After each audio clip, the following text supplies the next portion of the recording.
Welcome back, students. Today we're going to be talking about solving multi-step equations. So we're going to start off with this two-step equation that we've got right here. Now, we've already talked about using inverses. Inverses are like opposites in order to get the variable alone. If I see that I'm adding a number to my variable, I'll subtract it. If I see that I'm multiplying, I'll divide. I always do these opposites in order to undo the operations that were done to x, and in that way get it alone on one side of the equation. What we're going to talk about today is what order should you do things in. Now, realistically, you can do whatever order you want, so long as you are doing the mathematics correctly. But there is an order that will make things far easier and simpler. So I want you to remember another time you learned a lot about the order to do things in, and that's the order of operation. That first we do inside parentheses, then we'll do our exponents, then multiplication and division come after that, and then addition and subtraction. So that's the order of operations, and it tells us what order to do things in if we've got some expression. We are going to use the order of operations to do this, but because we're not evaluating it, we don't know what x is, so we can't figure out what this number is.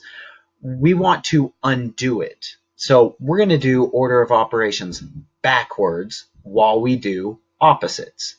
So the last thing in order of operations is addition and subtraction.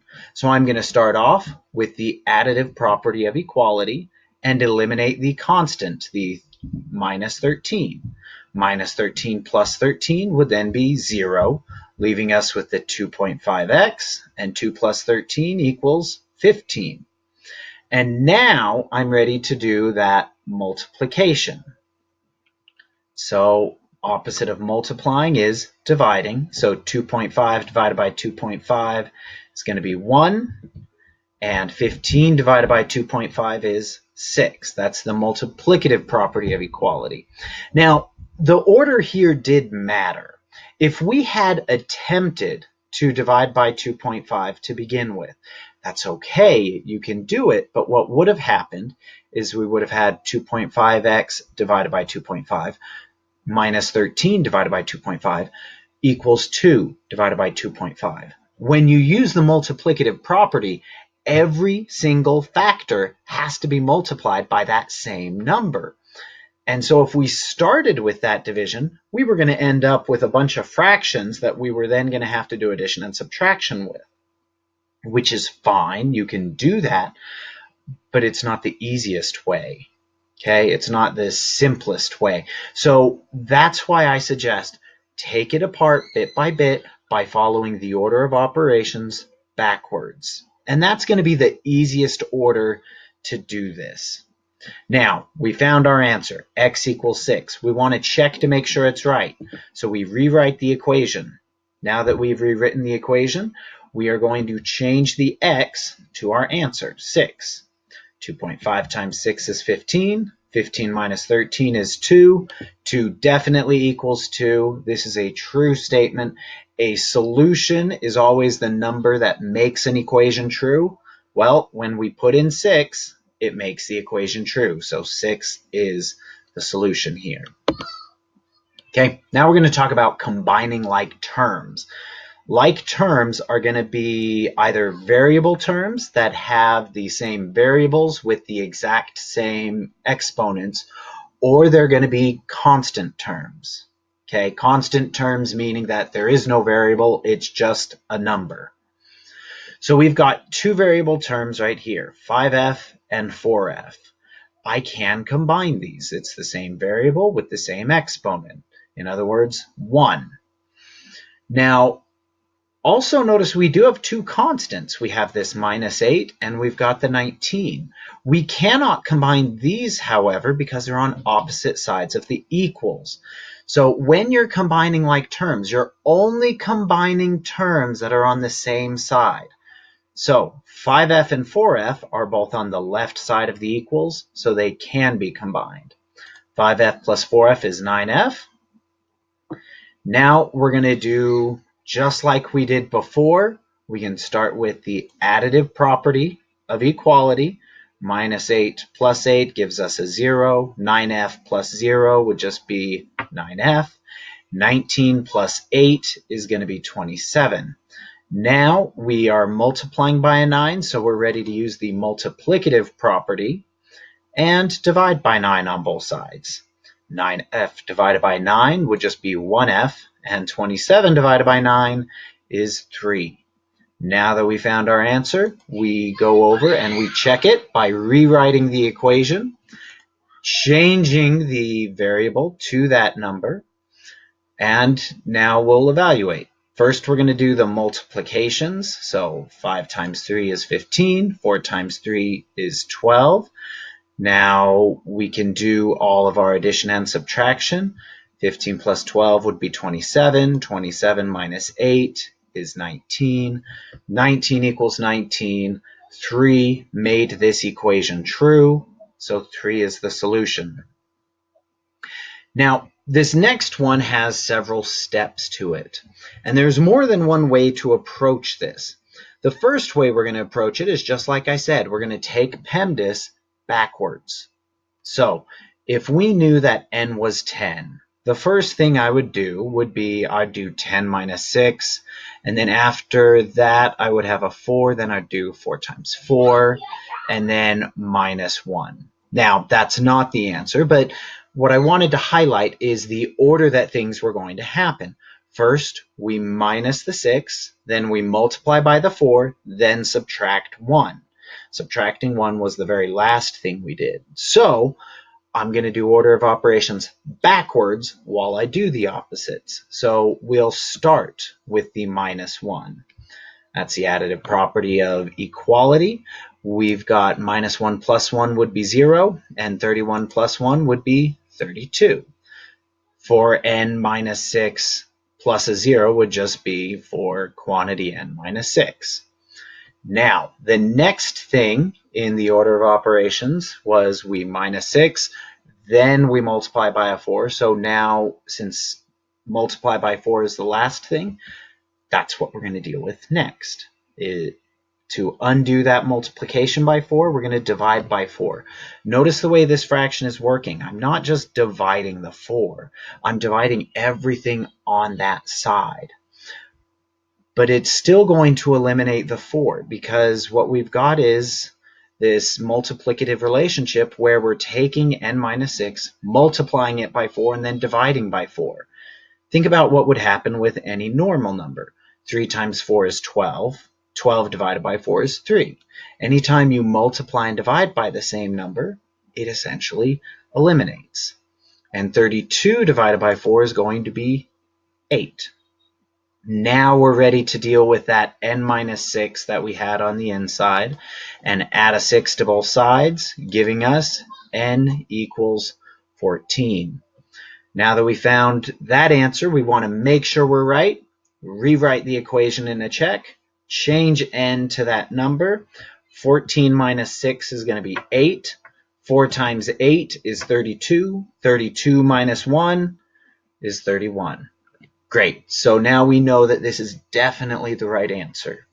Now, I said there was more than one way to do this, and that's true. You can use additive property of equality and multiplicative property of equality whenever, wherever you want. And there's another property that you can also use in this situation, and that is the distributive property. So rather than slowly taking this apart, we could distribute this through first. So 4 times n is 4n. 4 times negative 6 is negative 24. Now we've got like terms. We've got a constant of negative 24 and a constant of negative 1. They are both on the left side of the equals. So we'll combine them to get minus 25. Now that we've got that, we'll do our additive property of equality, adding the 25 to each side. So now 4n equals 56. Multiplicative property of equality, we're going to divide both sides by 4, and we get n equals 14. Same as before. It doesn't really matter which method you choose, what order you choose, so long as you do those correctly. And that's the big trick. That's what can make this tricky, is making sure you're doing them correctly. Now, we know what that answer is, so we can put it into a check. This time, I'm going to go ahead and use distributive property again, even in my check. So 4 times 14 is 56. 4 times negative 6 is negative 24. 56 minus 24 minus 1 is 31. So, yes, we got the right answer. All right, so let's look at some real-world context. We're going to use the table to the right to find the high temperature X on Wednesday so that the mean high temperature for the 5 days was 65 degrees. Now, the big word here being mean. So we want to find out what the average of all this was. In order to calculate a mean, we need to add up all the numbers and then divide by how many there were. So our equation is going to look like this. I'm adding up all my numbers, 76 plus 70, even the x, which I don't know what it is, plus 68 plus 55, and I'm dividing that by 5. Now we wanted the mean temperature to be 65. We're trying to figure out what was the temperature Wednesday that made the average 65. So now that I've got that, my first step, I'm going to do a lot of combining like terms because I notice I got all these constant terms on the top of that fraction. They're on the same side of the equals. I can just add all those up. Okay, so now I've got x plus 269 divided by 5.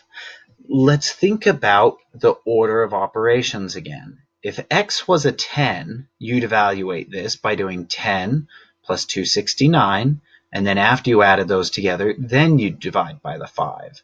So the division by 5 is the last thing we do if we were evaluating. It's the first thing I'm going to do in solving. So using multiplicative property of equality, I multiply both sides by 5, eliminates the 5. Now we can use additive property of equality to subtract the 269 from both sides.